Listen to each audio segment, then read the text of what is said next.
तो आज का हमारा टॉपिक है हॉस्पिटल बिलिंग स्टेटमेंट। इसके लिए सबसे पहले आप लोग को ये हेडिंग्स नोट कर लेनी है। Serial number, patient name, admit date, date of discharge, number of days, ward charges per day, doctor visit charges और टोटल।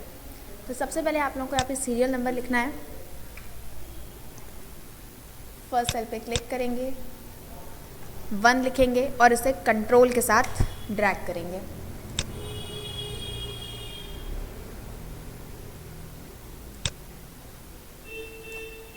नेक्स्ट फिर आप लोग को यहाँ पे पेशेंट नेम लिखने हैं, या आप लोग अपने अकॉर्डिंग लिख सकते हैं। डेट ऑफ एडमिट लिखनी है, तो सबसे पहले यहाँ पे टाइप करेंगे 1 जनवरी 2022 और एंटर करेंगे।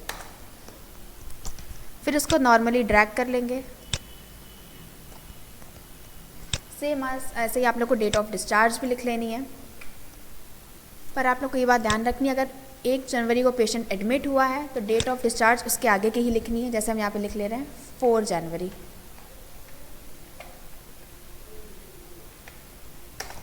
और इसको ड्रैग कर देंगे।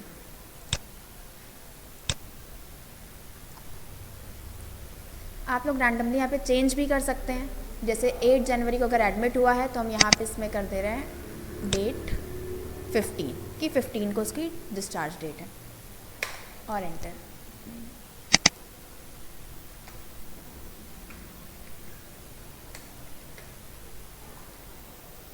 ऐसे यहाँ पे लिखा है 2 को एडमिट हुआ और 5 को उसकी डिस्चार्ज डेट है, तो हम यहाँ पे 5 को कर देंगे 17 डिस्चार्ज डेट है। तो ऐसे आप लोग यहाँ पे रैंडमली चेंज कर सकते हो डेट्स को। नेक्स्ट है नंबर ऑफ़ डेज़ कैलकुलेट करना है। नंबर ऑफ़ डेज़ का यहाँ पे मीनिंग है कि अगर कोई पेशेंट 5 तारीख को एडमिट हुआ है और 10 को उसकी डिस्चार्ज डेट है, तो वो कितने दिन हॉस्पिटल में उसने स्टे किया है वो हमें नंबर ऑफ़ डेज़ यहाँ पर कैलकुलेट करने हैं। तो इसका फॉर्मूला हम लोग यहाँ पर लगाएंगे इक्वल डेट ऑफ डिस्चार्ज को सिलेक्ट करेंगे, माइनस का साइन और डेट ऑफ एडमिट को सिलेक्ट करेंगे और यहाँ पर एंटर कर देंगे। फिर इसको ड्रैग कर देंगे। नेक्स्ट है यहाँ पर वार्ड चार्जेस। तो वार्ड चार्जेस मतलब जो भी पेशेंट हॉस्पिटल में रहता है तो उसको अपने रूम का जो भी वार्ड में रह रहा है उसके एक पर्टिकुलर चार्जेस पे करने पड़ते हैं, तो वो आप लोग यहाँ पे अपने अकॉर्डिंग लिख सकते हैं। हमने यहाँ पे 800 लिखा है। नेक्स्ट है डॉक्टर विजिट। डॉक्टर विजिट का मतलब जब भी कोई पेशेंट एडमिट होता है तो जो डॉक्टर होता है वो पर डे कभी ना कभी उसे देखने आता है। तो कौन से दिन वो उसको देखने आया वो हमने यहाँ पे रैंडमली लिख लिया है कि अगर 3 दिन वो पेशेंट एडमिट था तो 1 दिन डॉक्टर उसको देखने आया। अगर 15 डेज़ एडमिट था तो हम यहाँ पे चेंज कर रहे हैं 10 डेज़ उसको डॉक्टर देखने आया था, चेक करने आया था, चेकअप के लिए आया था। 3 डेज़ एडमिट था तो 2 डेज़ आया है। ऐसे आपको पूरा चेक कर लेना है। नेक्स्ट है डॉक्टर विजिट चार्जेस। जब भी डॉक्टर पेशेंट के चेकअप के लिए आता है तो वो पर्टिकुलर कोई ना कोई चार्जेस पे करता है हॉस्पिटल से, तो कितने वो चार्जेस ले रहा है वो हमने यहाँ पे रैंडमली लिख लिए हैं। नेक्स्ट है टोटल चार्जेस। इसका आपको यहाँ पे फॉर्मूला लगाना है। टोटल चार्जेस जो पेशेंट को पे करने पड़ेंगे, तो उसके लिए फॉर्मूला होगा इक्वल नंबर ऑफ़ डेज़ की सेल को सिलेक्ट करेंगे, पहले ब्रैकेट ओपन करेंगे, फिर नंबर ऑफ़ डेज़ वाली सेल लेंगे, शिफ्ट के साथ एस्ट्रिक का साइन लगाएंगे और वार्ड चार्जेस पर डे को लेंगे, ब्रैकेट बंद कर देंगे, फिर शिफ्ट के साथ प्लस का साइन लगाएंगे,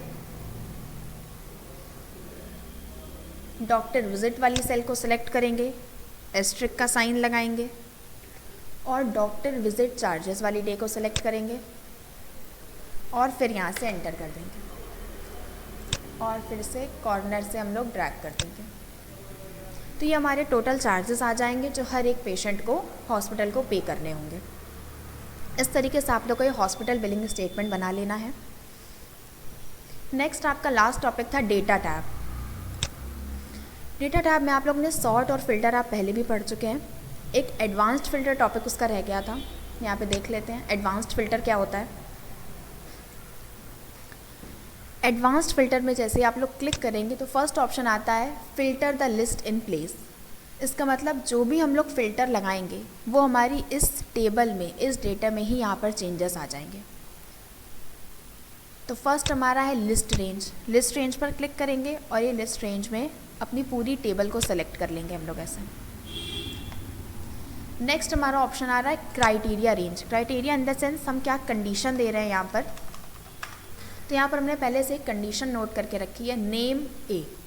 नेम ए का मतलब ऐसे नाम जो ए से स्टार्ट होते हैं वो हमें इस शीट पर यहाँ पर चाहिए। तो हमने यहाँ पे कंडीशन दे दी है, तो क्राइटेरिया में इसको सेलेक्ट कर लेंगे और फिर यहाँ से ओके पर क्लिक करेंगे। जैसे ही ओके पर क्लिक करेंगे तो देख सकते हैं कि जो भी हमारा डेटा था उसमें ए अल्फ़ाबेट्स के नेम यहाँ पर आ गए हैं। फिर कंट्रोल Z करेंगे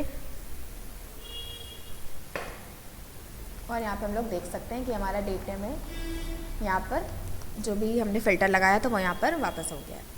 नेक्स्ट हमारा एक ऑप्शन है, फिर से एडवांस फ़िल्टर पर आएंगे। नेक्स्ट है कॉपी टू अनदर लोकेशन। अब इसको सेलेक्ट करेंगे। फिर से लिस्ट रेंज। लिस्ट रेंज मतलब जो हमारी पूरा डेटा है उसको पूरा सेलेक्ट करना है। तो यहाँ से बैक स्पेस से इसको रिमूव कर देंगे और अपना पूरा डेटा को सेलेक्ट कर लेंगे। फिर ऑप्शन है हमारा क्राइटेरिया रेंज। हमें यहाँ से फिर से क्राइटेरिया देनी है कि हम कोई भी क्राइटेरिया दे सकते हैं, कंडीशन दे सकते हैं। तो हम फिर से वही सेम कंडीशन ले रहे हैं। और कॉपी टू। कॉपी टू मतलब जब हमने पहले फॉर्मेटिंग लगाई थी तो उसमें क्या हुआ था, जो हमारा ये ओरिजिनल डेटा है इसमें ही फ़िल्टर अप्लाई हो गया था। पर जब हम कॉपी टू पर क्लिक करते हैं और यहाँ से सिलेक्शन दे देते हैं, ये एरिया मैंने सेलेक्ट कर लिया है और ओके करेंगे, तो हमारा जो ओरिजिनल डेटा था उसमें कोई भी चेंजमेंट नहीं आएगा। कॉपी करने से फ़िल्टर दूसरी जगह दूसरी लोकेशन पर अप्लाई हो जाता है। तो ये हमारा डिफरेंस होता है फ़िल्टर में और कॉपी टू अनदर लोकेशन में। जब आप फ़िल्टर करोगे तो आपका जो ओरिजिनल डेटा है वहाँ पर ही फ़िल्टर अप्लाई हो जाएगा।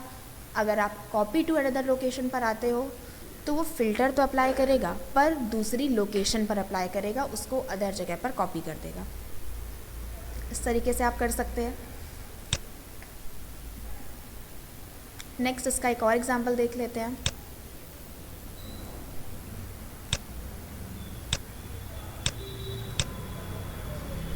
फिर से हमने अपने डेटा को सेलेक्ट कर लिया। डेटा टैब पर आएंगे, एडवांस्ड फ़िल्टर पर आएंगे। यहाँ से हम copy to another location select कर ले रहे हैं। लिस्ट रेंज में अपनी पूरी टेबल को सेलेक्ट कर लेंगे। क्राइटेरिया रेंज में हम यहाँ से दूसरी क्राइटेरिया दे रहे हैं। वो क्राइटेरिया मैंने यहाँ पे पहले से लिखी है, टोटल ग्रेटर देन 200, कि जो भी नंबर्स 200 से ग्रेटर हैं वो डेटा हमें यहाँ पर चाहिए। कॉपी टू में हम लोकेशन दे देंगे कि वो डेटा में कौन सी लोकेशन पर चाहिए। तो हमने वो यहाँ पर एरिया सेलेक्ट कर लिया है ऐसे और ओके कर देंगे। तो आप देख सकते हैं जिनका भी 200 से अबव थे टोटल वो यहाँ पर आ गए। ऐसे ही सेम आप लोग यहाँ पे इंग्लिश का, हिंदी का, मैथ्स का, कोई भी अदर सब्जेक्ट का यहाँ पे करके चेक कर सकते हैं। तो ये हमारा था एडवांस्ड फ़िल्टर। नेक्स्ट हमारा ऑप्शन है text to column. Text to column में हम लोग क्या कर सकते हैं, किसी भी डेटा को जो एक सेल में लिखा है उसे डिफरेंट कॉलम्स में ब्रेक डाउन कर सकते हैं to separate the contents of one Excel cell into separate columns. जैसे हमने यहाँ पे लिखा Solus computer centre.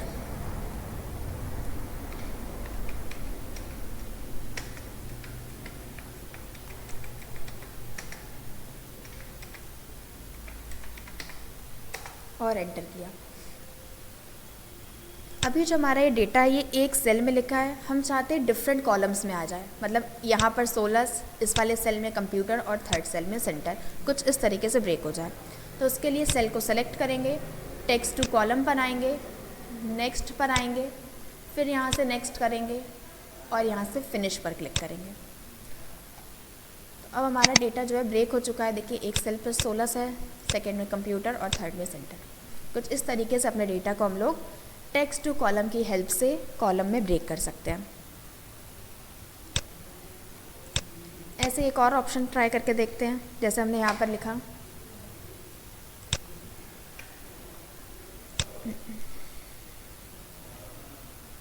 Spreadsheet software.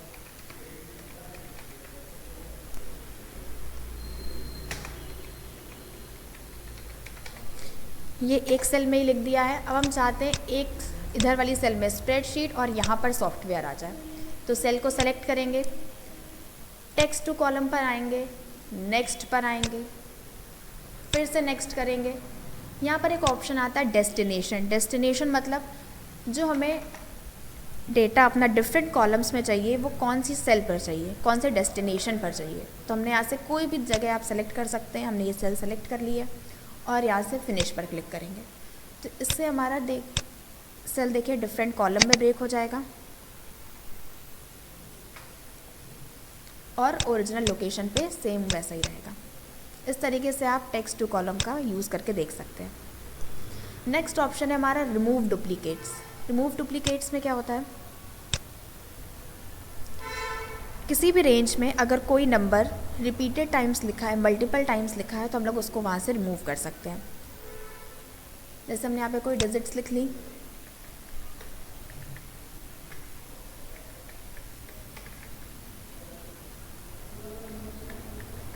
कुछ ये हमने यहाँ पे रेंज लिख लिया है। अब इसमें कुछ ऐसे डिजिट्स हैं जो मल्टीपल टाइम्स लिखे गए हैं, हम चाहते हैं जो रिपीटेड टाइम्स लिखे हैं उसे रिमूव कर दिया जाए, हटा दिया जाए यहाँ से।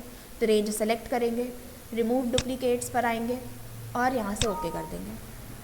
तो यहाँ पे 5 डुप्लीकेट्स वैल्यूज़ थी जिनको रिमूव कर दिया गया और यहाँ से ओके पे क्लिक करेंगे। तो जो भी डुप्लीकेट थे वो यहाँ से रिमूव हो चुके हैं। यही सेम काम हम लोग अल्फ़ाबेट्स में भी कर सकते हैं। जैसे हमने यहाँ पे नेम लिख लिया,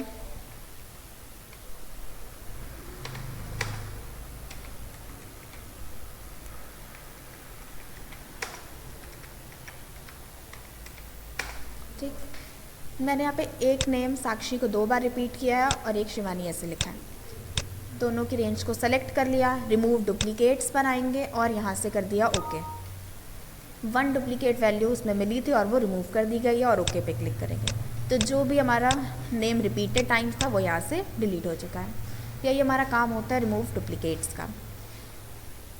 नेक्स्ट हमारा ऑप्शन है डेटा वैलिडेशन का।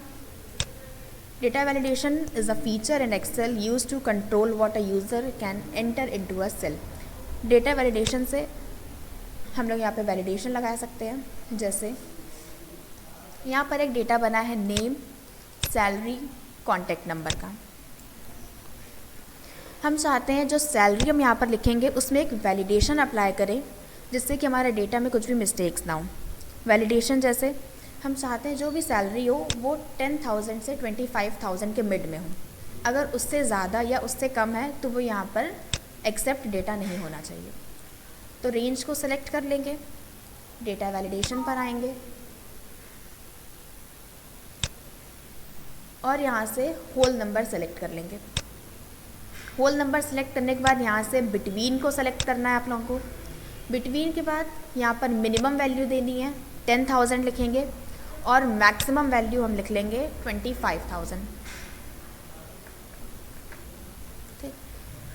सैलरी होल नंबर्स में होती है इसलिए होल नंबर सेलेक्ट करेंगे। बिटवीन रेंज ले लेंगे 10,000 से 25,000। ये नंबर्स आप लोग चेंज भी कर सकते हैं, 30,000, 40,000 कोई भी लिख सकते हैं और यहाँ से ओके कर देंगे। तो अब अगर हमने यहाँ पे लिखा 5,000 जो कि 10,000 से कम है और एंटर, तो वो डेटा यहाँ पर एक्सेप्ट नहीं होगा क्योंकि यहाँ पर 10,000 से अबव वाला डेटा एक्सेप्ट होगा। रीट्राई पे क्लिक करेंगे, अब लिख देंगे 15,000 तो वो यहाँ पर एक्सेप्ट हो जाएगा। दैट मीन्स जो डेटा आपको लिखना है वो 10,000 से 25,000 के मिड में लेना है क्योंकि आपने यहाँ पर वैलिडेशन अप्लाई करी है।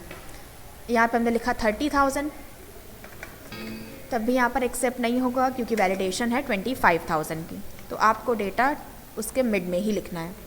अगर लिखेंगे 19,000 तो एक्सेप्ट हो जाएगा, 22,000 फिर तब भी एक्सेप्ट हो जाएगा। इस तरीके से हम लोग नंबर्स में डेटा वैलिडेशन अप्लाई कर सकते हैं। नेक्स्ट है कॉन्टैक्ट नंबर। जैसे हम कॉन्टैक्ट नंबर लिखते हैं तो हो सकता है जल्दी में कभी हमने 9 नंबर्स टाइप कर लिए, 8 नंबर्स टाइप कर लिया, पर हम चाहते हैं कि ऐसी कुछ जल्दी में मिस्टेक्स ना हो तो कोई वैलिडेशन अप्लाई कर दे जिससे कि जो नंबर्स हैं वो 10 ही हो, 10 से कम ज़्यादा ना हो। तो हम यहाँ पे वैलिडेशन देना चाहते हैं कि जो नंबर है वो 10 हो, ना 10 से कम हो ना 10 से ज़्यादा हो। तो क्या करेंगे, रेंज को सेलेक्ट कर लेंगे, डेटा वैलिडेशन पर आएंगे, सेटिंग पर आके एनी वैल्यू पर आएंगे और यहाँ से लेंगे टेक्स्ट लेंथ। टेक्स्ट लेंथ को सेलेक्ट कर लेंगे डेटा पर आएंगे और यहाँ से लेंगे इक्वल टू, और यहाँ पे लेंथ ले लेंगे 10, क्योंकि कॉन्टैक्ट नंबर में 10 डिजिट्स होती हैं, तो यहाँ पे 10 लेंगे और ओके कर देंगे। फिर कॉन्टैक्ट नंबर में हम लोग टाइप करेंगे, अगर आप 10 डिजिट्स टाइप करोगे तो वो एक्सेप्ट हो जाएगी, पर अगर 10 डिजिट से कम का कॉन्टैक्ट नंबर लिखोगे तो वो यहाँ पर एक्सेप्ट नहीं होगा। तो इस तरीके से मिस्टेक्स होने के चांसेस काफ़ी कम हो जाते हैं। तो आपको जो डेटा लिखना है वो 10 डिजिट्स का ही होगा, उससे कम ज़्यादा एक्सेप्ट यहाँ पर नहीं होगा।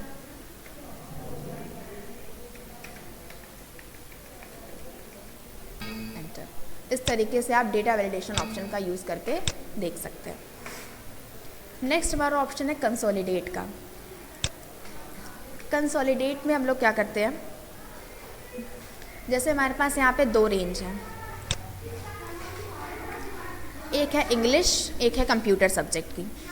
हम यहाँ पर टोटल निकालना चाहते हैं, तो क्या करेंगे, इंग्लिश वाली जितने भी मार्क्स हैं उन सब की रेंज को सेलेक्ट करेंगे, कंसोलिडेट पर आएंगे।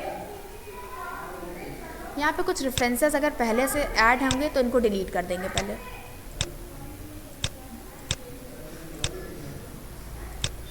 फिर से रेंज सेलेक्ट करेंगे, कंसोलिडेट पर आएंगे, रेफरेंस पर आएंगे और एक सब्जेक्ट के मार्क्स को ड्रैग करके सेलेक्ट कर लेंगे।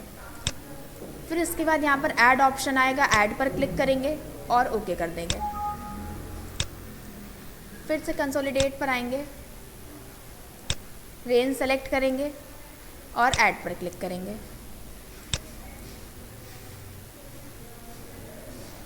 फिर हमें जहाँ पर फॉर्मूला इंसर्ट करना है उस सेल पर क्लिक करेंगे, कंसोलिडेट पर आएंगे और यहाँ से फंक्शन सेलेक्ट कर लेंगे। जैसे हमें टोटल निकालना है तो सम पर क्लिक करेंगे और ओके कर देंगे। नेक्स्ट, जैसे आप कोई अदर फंक्शन यूज़ करना चाहते हैं, मैंने लिखा मिनिमम, मिन फंक्शन जिससे हमें मिनिमम वैल्यू मिलती है। जहाँ पर आपको आंसर चाहिए वहाँ पर कर्सर रखेंगे, कंसोलिडेट पर आएंगे, फंक्शन चेंज कर देंगे और ओके करेंगे। तो इस रेंज में जो मिनिमम वैल्यू है उसका आंसर यहाँ पर आ जाएगा। वैसे यहाँ पे दोनों ही सेम है, वैल्यू चेंज कर देते हैं तो मिनिमम वैल्यू का आंसर आ जाएगा। ऐसे ही एक और फंक्शन लगा के देखेंगे, मैक्स फंक्शन, कंसोलिडेट पर आएंगे और यहाँ पे फंक्शन चेंज कर देंगे और ओके कर देंगे। तो इस तरीके से आप लोगों को कंसोलिडेट तक रिवाइज करना है।